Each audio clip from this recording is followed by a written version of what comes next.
Hello बच्चों, आप सभी का स्वागत है। तो आज के इस वीडियो में बहुत ही इंपॉर्टेंट वीडियो होने वाली है फ्रेंड्स, क्योंकि देख सकते हैं आपकी फरवरी माह का असेसमेंट आ चुका है क्लास 9th का, जो बहुत ही बच्चों का बहुत दिन से क्वेरी था कि फरवरी माह का असेसमेंट नहीं आ पाया है।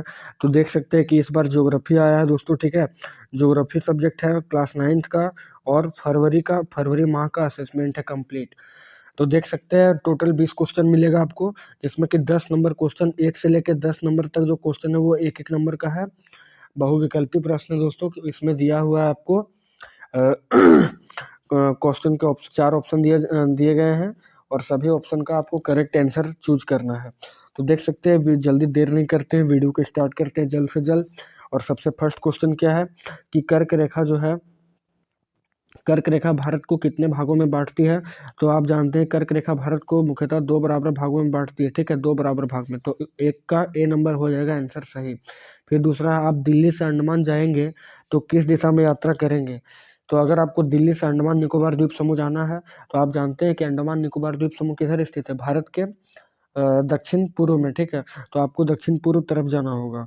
उसके बाद क्या है, थर्ड नंबर क्वेश्चन, पाक जल संधि किन 2 देशों के बीच स्थित है। तो पाक जल संधि आप जानते हैं कि जो नीचे जो एरिया है हमारा भारत का, और यहाँ श्रीलंका जो है, इसके बीच में पाक स्टेट है। ठीक है, तो ये भारत और श्रीलंका के बीच स्थित है। तो आपका सी सही हो जाएगा 3 नंबर का। फिर चौथा है, कर्क रेखा किन राज्यों से गुजरती है। कर्क रेखा किन राज्यों से गुजरती है। तो कर्क रेखा भारत के 8 राज्यों से गुजरती है, जिसमें देख सकते हैं आपकी ऑप्शन नंबर ए दिया हुआ है Gujarat, Maharashtra, Kerala. Option number B है पंजाब, हरियाणा, मध्य प्रदेश। Option C Jharkhand, Tamil Nadu, Kerala. तो केरल तो होगा नहीं, केरल तमिलनाडु नहीं होगा, केरल तमिलनाडु इसमें भी नहीं होगा। उसके बाद हरियाणा से नहीं गुजरता, तो आपको ऑप्शन नंबर डी आपका सही हो जाएगा, गुजरात, मध्य प्रदेश, झारखंड। ठीक है, ऑप्शन नंबर डी। फिर 5 नंबर है, 5 नंबर में दिया गया है कि भारत के पूर्व और पश्चिम में सूर्योदय 2 घंटे का अंतर का क्या कारण है। तो आप जान सकते हैं कि भारत का जो पश्चिमी एरिया है, ठीक है, और पूर्वी एरिया, ये पश्चिमी एरिया और ये पूर्वी एरिया, यहाँ से यहाँ तक 30 डिग्री देशांतर का अंतर पाया जाता है। और 1 डिग्री देशांतर को पार करने में पृथ्वी को 4 मिनट लगते हैं। तो टोटल 30 डिग्री देशांतर को पार करने में जो है 120 मिनट लगता है, मतलब 2 घंटा मन लगता है। तो ये मुख्यतः क्या होता है, देशांतरीय विस्तार के कारण होता है। ठीक है, फिर 6 नंबर क्वेश्चन है कि बिना बिना मानवीय प्रयास के उगने वाले पेड़ पौधे को क्या कहा जाता है। तो जो बिना मानवीय प्रयास के उगते हैं उन्हें प्राकृतिक प्राकृतिक कहा जाता है। ठीक है, फिर 7 नंबर है कि भारत वन जीव सुरक्षा अधिनियम कब लागू किया गया। तो भारत वन जीव सुरक्षा अधिनियम जो है वो 1972 ईस्वी में लागू किया गया था। ऑप्शन नंबर सी आपका बी आपका सही हो जाएगा। फिर एक सींग वाले गैंडा भारत के किस राज्य में पाया जाता है। तो एक सींग वाला गैंडा जो है वो भारत के असम के काजीरंगा राष्ट्रीय उद्यान में पाया जाता है। तो असम है इसका आंसर सही। फिर 2 नंबर में आपका है कि अंडमान निकोबार द्वीप समूह में कौन से वनस्पति पाई जाती है।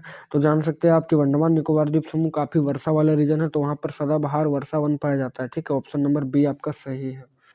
फिर है 10 नंबर कि भारत के भौगोलिक क्षेत्रफल के कितने परसेंट भाग पर वन पाया जाता है। ठीक है, कितने परसेंट भाग पर वन पाया जा रहा है।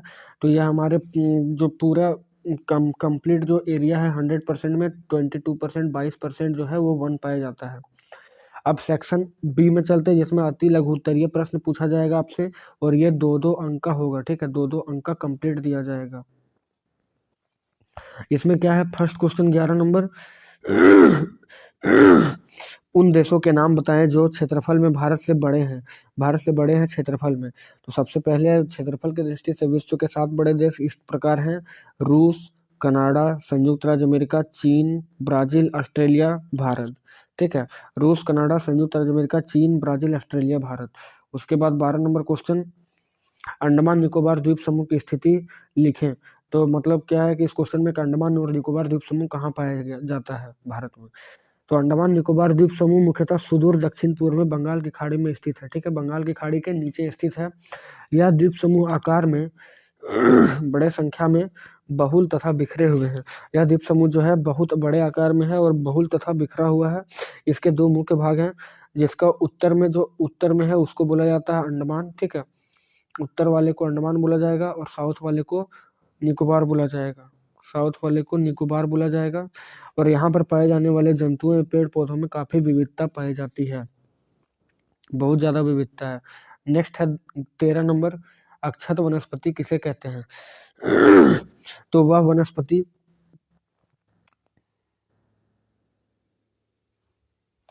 वनस्पति जो मनुष्य के सहायक के बिना अपने आप पैदा होती है और लंबे समय तक उस पर मानव प्रभाव नहीं पड़ता है, इसे अक्षत वनस्पति कहा जाता है। इसे अक्षत वनस्पति कहा जाता है।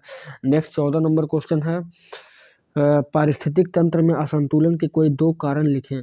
तो पारिस्थितिक तंत्र या पारितंत्र में किस प्रकार असंतुलन होता है, उसके क्या क्या रीजन हो सकते हैं, इस क्वेश्चन को लिखना है आपको। तो लिखेंगे हम लोग कि पारिस्थितिक तंत्र के असंतुलन के मुख्य 2 कारण निम्न हैं। सबसे पहले मानवीय क्रियाकलाप, दूसरा है प्राकृतिक संसाधनों का अधिक उपयोग। आप जान सकते हैं कि बहुत ज़्यादा अगर मानवीय क्रियाकलाप हम लोग करेंगे तो उससे पारिस्थितिक तंत्र बिगड़ सकता है। फिर प्राकृतिक संसाधन का अधिक उपयोग, जो भी प्राकृतिक संसाधन है उनका अपने लाभ के उद्देश्य से मनुष्य जो है उपयोग करता है, लेकिन मनुष्य को एक सतत पोषणीय विकास की तरह उपयोग करना है, लेकिन मनुष्य जो है वो अपने उद्देश्य की पूर्ति के लिए इसलिए गांधी जी का एक कथन था कि मनुष्य के लिए सब कुछ है, लेकिन उसके लालच को भरने के लिए कुछ भी नहीं है।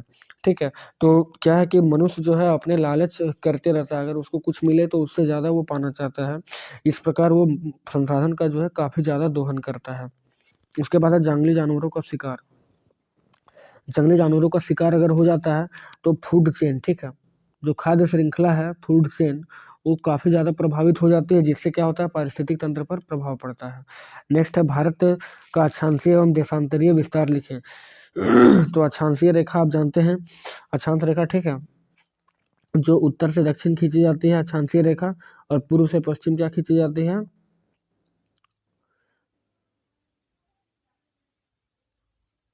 पूर्व से पश्चिम देशांतरीय विस्तार है।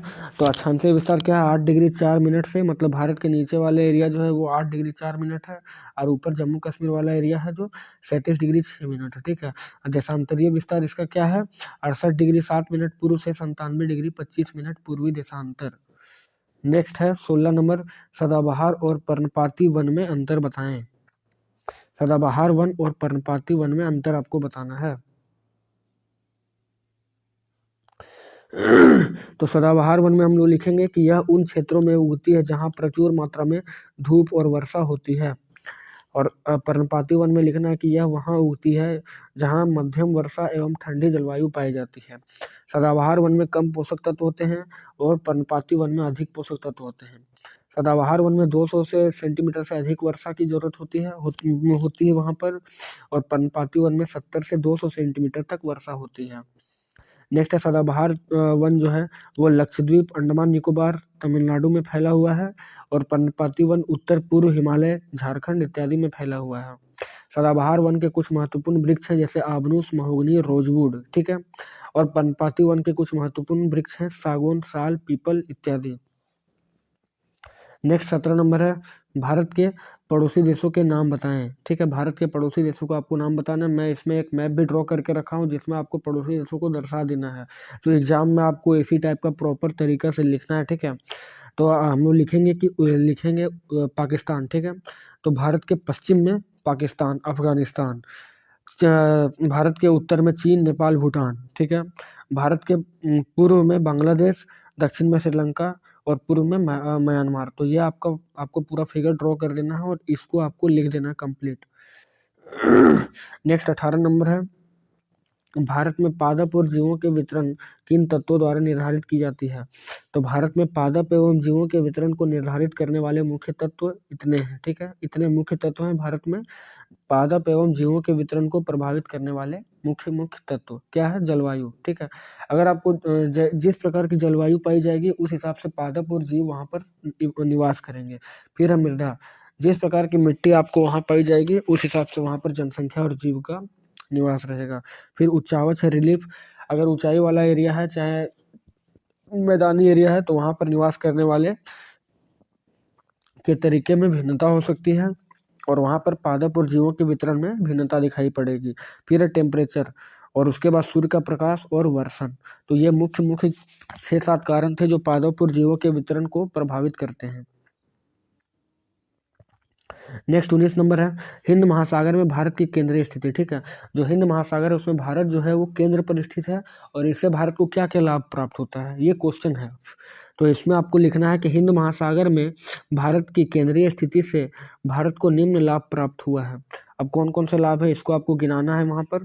ठीक है, तो सबसे मुख्य लाभ जो है वो है कि भारत का विश्व के देशों से एक पुराना संबंध है और एक जलीय संबंध है। ठीक है, आप देखे होंगे कि हिंद महासागर और अरब सागर के तरफ से ही जो यूरोपियन कंट्री के जो वास्को डी गामा पुर्तगाल से जो आया था 1498 में, वो था जलीय भागों से ही आया था, क्योंकि कुस्तुनतुनिया ने अधिकार कर लिया था वहाँ पर। ठीक है, जो सड़क मार्ग था, ठीक है, उस पर कुस्तुनतुनिया ने अधिकार कर लिया था।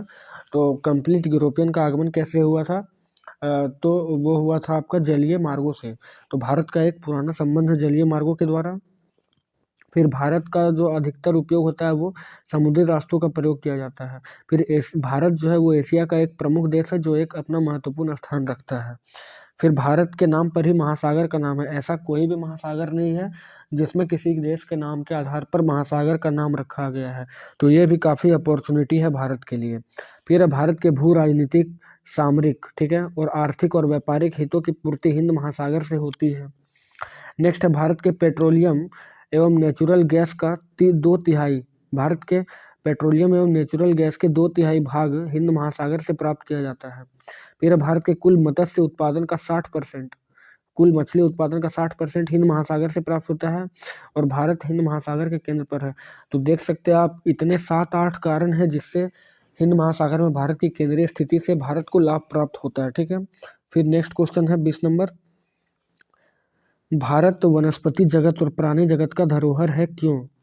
ठीक है, तो भारत में वनस्पति और प्राणी जात इतने विभिन्न विभिन्न तरीकों से क्यों पाए जाते हैं, इसका आपको वर्णन करके बताना है। आपको 2 नंबर मिलेंगे इस क्वेश्चन पे। ठीक है, तो इसका आंसर क्या है कि भारत वनस्पति जगत एवं प्राणी जगत की धरोहर में धनी है, क्योंकि पूर्वी तथा पश्चिमी भारत का विस्तार अधिक है। ठीक है, पूर्वी और पश्चिमी भारत का विस्तार अधिक है, चौड़ाई भी ज़्यादा है, तो क्या है वहाँ पर निवास करने वाले जीव और जंतु और प्राणी भिन्न भिन्न तरह के और बहुत प्रकार के पाए जाएंगे। फिर क्या है कि विभिन्न प्रकार की जलवायु पाई जाती है यहाँ पर, कुछ अनेक एरिया हैं, स्पेसिफिक एरिया है जहाँ पर बहुत से प्रकार के जलवायु पाए जाते हैं। उसके बाद क्या है कि यहाँ मानसून का काफ़ी ज़्यादा असमान वितरण है। ठीक है, इसलिए वर्षा का अनियमित वितरण होता है, जिस हिसाब से यहाँ पर पौधे उगते हैं और प्राणियों का भी और जंतुओं का भी विकास होता है। नेक्स्ट है विभिन्न जीव जंतुओं का निवास है यहाँ पर, और प्रकृति प्रेमी भावना। भारत में निवास करने वाले जो व्यक्ति होते हैं वो काफ़ी प्रकृति प्रेमी होते हैं, इस हिसाब से भारत में वनस्पति जगत और प्राणी जगत का धरोहर कहा जाता है भारत को। तो उम्मीद है दोस्तों कि वीडियो आपको बहुत ही अच्छा लगा होगा, जल्दी से इसको शेयर कर दीजिए। ठीक है, क्योंकि सभी का अभी एग्जाम होने वाला है ज्योग्राफी का। ठीक है, 1-2 दिन के अंदर आपके सारे स्कूलों में ज्योग्राफी का असेसमेंट शुरू हो जाएगा। जैक की तरफ से क्वेश्चन जारी कर दिया गया था, तो ये कंप्लीट ट्यूटोरियल आपको ज्योग्राफी से रिलेटेड मैंने दिया है इस वीडियो में। तो नेक्स्ट मैं केमिस्ट्री का वीडियो बनाने जा रहा हूँ। ठीक है, क्योंकि केमिस्ट्री का भी आपको एग्जाम देना है। तो उम्मीद है आपको वीडियो बहुत ही अच्छा लगा होगा। तो बस आपको कुछ करना नहीं है, बेल आइकन को प्रेस कर देना है और वीडियो को थोड़ा शेयर कर देना है, क्योंकि बहुत ही मेहनत लगता है दोस्तों, और आप लोग के लिए खास मैं लाया हूँ इतना मेहनत करके। तो आपका भी दायित्व बनता है कि आप एक लाइक करें। ठीक है, तो चलिए बस तैयारी करते चलिए, और नेक्स्ट मिलते हैं आपसे फिर एक नेक्स्ट वीडियो में। तब तक के लिए जय हिंद, जय भारत, अपना ख्याल रखिए।